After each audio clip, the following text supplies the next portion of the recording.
La Fondation Payot pour la promotion de la lecture. Payot et Edelweiss présentent Marque-Page.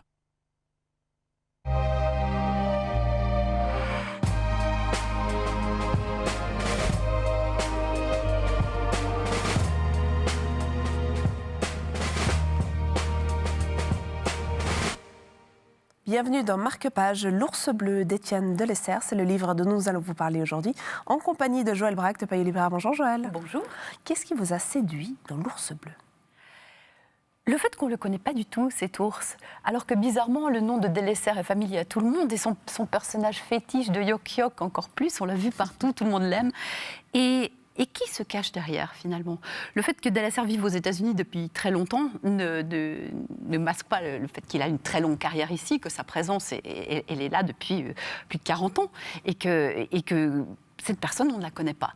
Et que sa prédisposition naturelle n'est pas de s'épancher particulièrement. C'est le fils d'un pasteur vaudois, c'est peut-être pour ça.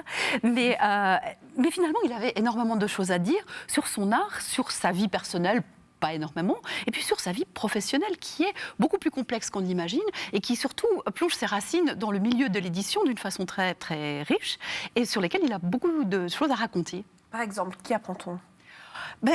Tous les dessous de ce que ça représente de publier un livre pour enfants. Quand on dit ça, ça paraît un univers rose et bleu, quelque chose d'agréable, où tout le monde doit être content de travailler à un projet aussi radieux. Et en fait, ça ne se passe pas forcément comme ça. La technique, c'est une chose, l'art, c'est une autre chose, le commerce, c'est encore une autre chose. Et quand on met tout ça ensemble, plus les égos variés et parfois surdimensionnés de certaines personnes, eh bien, on se retrouve avec des choses qui peuvent être conflictuelles. Et en même temps, cette aura de monde sucré, elle peut déteindre d'une façon très négative. Par exemple, Delessert a essayé de faire un dessin animé.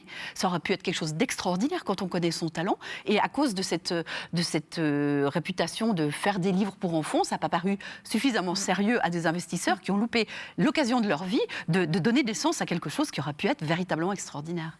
Merci beaucoup Joël. Si vous aussi voulez savoir qui est Étienne Delessert, c'est l'ours bleu qu'il faut aller trouver chez votre libraire préféré. Marque-Page, c'est terminé, mais des histoires, on en a encore beaucoup à vous raconter. Alors venez nous retrouver très vite.